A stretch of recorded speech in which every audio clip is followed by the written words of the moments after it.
ஒரு 50 ஆண்டு காலமா பாத்தீங்கன்னா இந்த அரிமங்கலம் குப்பை கிடங்கு ஊழல் ஆட்சிகள் நடந்ததுனாலதான் மாத்தி மாத்தி யார் நடந்தாலும் அது ஊழல் ஆட்சிகள் நடந்ததுனாலதான் இது இவ்வளவு தள்ளி போனது. திருந்திட்டு தமிழ்நாட்டில் ஒரு சாதனை பண்ணுங்கடாக்கன்னு மாநகராட்சியிலிருந்து வர்றது 850 டன் குப்பை. அப்ப உங்களுக்கு கெப்பாசிட்டி எவ்வளவு இருக்கு? 1000 டன் கெப்பாசிட்டி தான் மறுசுழற்சி பண்றதுக்கான வசதி இருக்கு. யாரு உனக்கு இதெல்லாம் எழுதி கொடுக்குறது? நீங்க இவங்க கான்ட்ராக்ட் பெற 40 கோடி அவங்க சலிச்சு குப்பை எடுத்து போற 40 கோடி ஒரு ஃபண்டு இவங்க கான்ட்ராக்ட் கொடுத்திருந்தாலும் இது மாற்று ஏற்கனவே ஒரு 45 கோடி கொடுத்து அது ஒண்ணுமே நடக்கல. அடுத்து 25 கோடி கொடுக்குறாங்க, அது நடக்கல. திருப்பி நீங்க ஒவ்வொரு தடையும் நிதி ஒதுக்கி இது யார்கிட்ட போகுது, இந்த பணம் யார் எடுத்துட்டு போறாங்க கண்ணுக்கு தெரியாம அது போயிட்டு இருக்கு.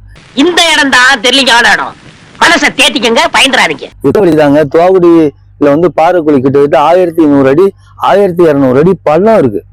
உனக்கு பாரு பாயிண்ட் மேல பாயிண்ட் கிடைக்குது. ஆமாடா கொண்டு போய் கொட்டிட்டோம்னு வச்சுங்களேன், நீ அப்படி வரியா?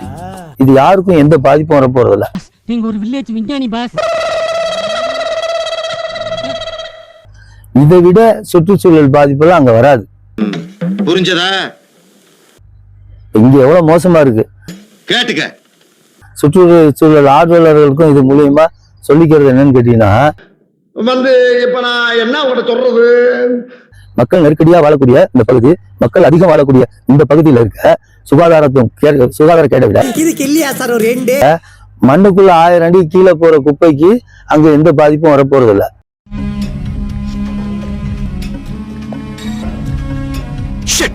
அந்த குப்பை எப்படி ஊடுருவாது. இந்த மாதிரி நிறைய ஐட்டம் உனக்கு சொல்லி தரமா? நிலத்தடி நீர் பாதிக்கணும், பாதிக்காது. இந்த இடத்துல எப்படின்னு நீங்க கேட்கணுமா? எப்படிடா? ஏன்னா பாறை சுத்தி பாத்தீங்கன்னா பாறை இருக்கு. பாறையை தாண்டி எந்த பாறையை பொத்துக்கிட்டு இந்த குப்பை போய் எந்த நிலத்தடி நீரையும் பாதிக்க போறது இல்ல. வண்டியில ஏத்திட்டு வந்ததுக்கு உன்னால என்ன பண்ண முடியுமோ அதை பண்ணிட்டேன். அதனால இதுக்கு ஒரே தீர்வு இந்த குப்பையை பூரா அகற்றுவது மட்டும்தான். இந்த குப்பை கிடங்களுக்கு இந்த குப்பையை கொஞ்சம் கொட்டதால 2 தீர்வு ஒண்ணு வரும். இது என்ன பிரமாதம்? இது விட பெசலைட் ஒண்ணு இருக்கு.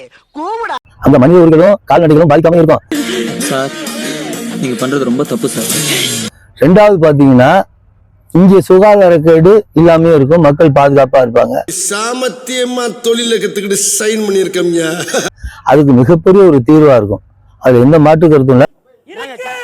கண்டிப்பா இது காலம் எடுத்த போறதுல இன்னைக்கு அடிக்கிற அடியில மாநகராட்சி கமிஷனர்ட்டையும் பேசிட்டேன், நமது மாவட்ட ஆட்சித்தலைவர் அவர்கள்ட்டையும் இது சம்பந்தமா பேசியிருக்கேன். என்னுடைய ராஜினாமா கடிதம் இது டயத்தை கொடுக்காம இமிடியா முடிவெடுத்து இது காலம் கடத்தி கொண்டு போகாம இது கண்டிப்பா உடனடி தீர்வு எடுக்கப்படும். ஐயோ, ஒரு பைத்தியக்கார பைலட் அந்த நாடு மக்களும் மாட்டிட்டு படுற பாடு.